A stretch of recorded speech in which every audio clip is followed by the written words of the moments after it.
ओडिशा दौरे पर रहेंगे पीएम मोदी। मनमोहन सामल समेत अन्य नेताओं ने किया स्वागत।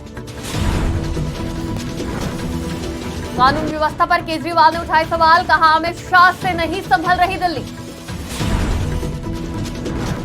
राज कुंद्रा के घर पर ईडी का छापा, 2021 में भी हुए थे गिरफ्तार। नमस्कार, आज की खबर में आपका स्वागत है। मैं हूं आपके साथ शिखा मेहरोत्रा। शुरुआत करते हैं आज की बड़ी खबरों की। पीएम मोदी अपने 3 दिवसीय दौरे पर भुवनेश्वर पहुंचे। भुवनेश्वर में पीएम मोदी का भाजपा नेता मनमोहन सामल, भाजपा सांसद अपराजिता सांगरे और अन्य नेताओं ने स्वागत किया। यहां वो एक रोड शो में भी हिस्सा लेंगे। इसके अलावा वो जनसभा को भी संबोधित करेंगे। वहीं पीएम मोदी भारतीय जनता पार्टी के पदाधिकारियों के साथ बैठक करेंगे। साथ ही भुवनेश्वर में पुलिस महानिदेशकों के अखिल भारतीय सम्मेलन में भी शामिल होंगे। पीएम मोदी के अलावा अमित शाह और अजित डोभाल भी इस कार्यक्रम में मौजूद रहेंगे। दिल्ली में ताबड़तोड़ वारदात को लेकर केंद्र सरकार घिरती नजर आ रही है। बता दें, प्रशांत विहार इलाके में लोग एक बार फिर तेज धमाके से दहल उठे। पार्क की बाउंड्री के पास विस्फोट हो गया। इससे पहले भी इसी इलाके में सीआरपीएफ कैंप के पास ऐसा ही धमाका हुआ था। कानून व्यवस्था को लेकर केंद्रीय गृह मंत्री और पुलिस की बैठक के बाद इलाके में कांस्टेबल की चाकू मारकर हत्या कर दी गई थी। इस बीच आम आदमी पार्टी के संयोजक अरविंद केजरीवाल ने एक बार फिर दिल्ली की कानून व्यवस्था को लेकर अमित शाह को घेरा। केजरीवाल ने कहा, महिलाओं और व्यापारियों के खिलाफ अपराध बढ़ते जा रहे हैं। हर तरफ लोग डर के साए में जी रहे हैं। साथ ही कहा कि अमित शाह से दिल्ली की कानून व्यवस्था संभल नहीं रही।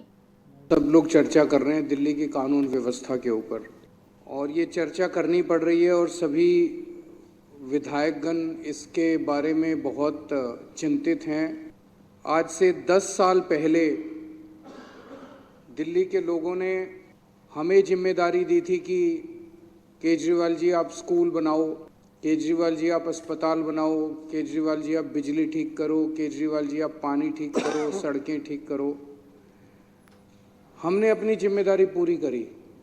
हमने स्कूल अच्छे कर दिए, हमने अस्पताल अच्छे कर दिए, दवाइयाँ ठीक कर दी, हमने बिजली ठीक कर दी, हमने कई इलाकों में पानी ठीक किया, कईयों में बाकी है, वो भी कर रहे हैं। लेकिन एक सुधार की ओर बढ़ रहा है सब कुछ। हमने कई सड़कें ठीक की, कई बाकी हैं, वो भी कर रहे हैं। दिल्ली की जनता ने इनको एक ही जिम्मेदारी दी थी। दिल्ली आधा राज्य है तो आधी जिम्मेदारी दिल्ली सरकार के पास है, आधी जिम्मेदारी केंद्र सरकार के पास है। तो दिल्ली की जनता ने बीजेपी की केंद्र सरकार को जिम्मेदारी दी थी कि भाई दिल्ली वालों को सुरक्षा प्रदान करने का काम आप करो, दिल्ली में कानून व्यवस्था लागू करने का काम आप करो। और केंद्र सरकार में जो केंद्रीय गृह मंत्री हैं अमित शाह जी, ये जिम्मेदारी उनके कंधों पे आती है कि दिल्ली के अंदर सुरक्षा, हर व्यक्ति को सुरक्षा प्रदान की जाए और दिल्ली को सुरक्षित रखा जाए। ये सीधे सीधे अमित शाह जी की जिम्मेदारी है। सब लोग राज कुंद्रा और शिल्पा शेट्टी के घर पोर्नोग्राफी मामले में ईडी ने छापेमारी की। घर के बाद राज कुंद्रा के दफ्तर में भी छापा मारा गया। इसके अलावा मुंबई और उत्तर प्रदेश में करीब 15 जगहों की तलाशी ली जा रही है। इसके जरिए ईडी मोबाइल एप्लीकेशन और दूसरे माध्यमों से पोर्नोग्राफी के सर्कुलेशन का पता लगा रही है। राज कुंद्रा पर आरोप है कि वो ऐप हॉट शॉप के जरिए पॉर्न कंटेंट लोगों तक पहुंचाते हैं और इसका प्रोडक्शन भी करते हैं। इस ऐप के मालिक राज कुंद्रा हैं। उनकी ये ऐप पहले गूगल और एप्पल में उपलब्ध थी। हालांकि 2021 में उनके खिलाफ केस होने के बाद इसे हटा दिया गया था।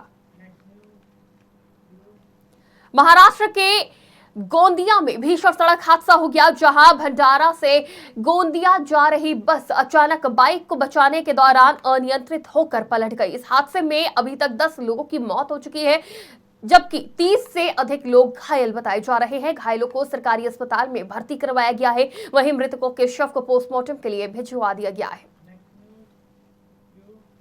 इस साल की दूसरी तिमाही के दौरान भारत के जीडीपी में ग्रोथ रेट फिसल गया है। पिछले साल इसी तिमाही में ये 7.6% था, जो कि इस साल घटकर 5.4% रह गया है। अर्थशास्त्रियों ने कहा है कि ये कंजम्पशन में कमी तथा कुछ अन्य कारकों की वजह से है, जबकि एक साल पहले इसी तिमाही में ये 8.1% थी। सरकार की ओर से ये आधिकारिक आंकड़े जारी किए गए हैं।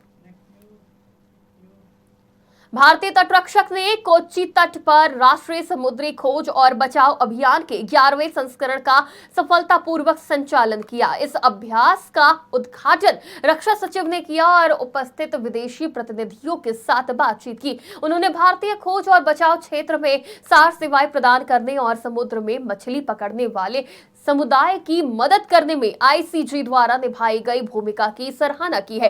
साथ ही उन्होंने आईसीजी को मजबूत करने की दिशा में सरकार की ओर से हर संभव सहायता का भी आश्वासन दिया है। आज की बड़ी खबरों में फिलहाल इतना ही। देश और दुनिया की तमाम खबरों के लिए देखते रहिए आज की खबर।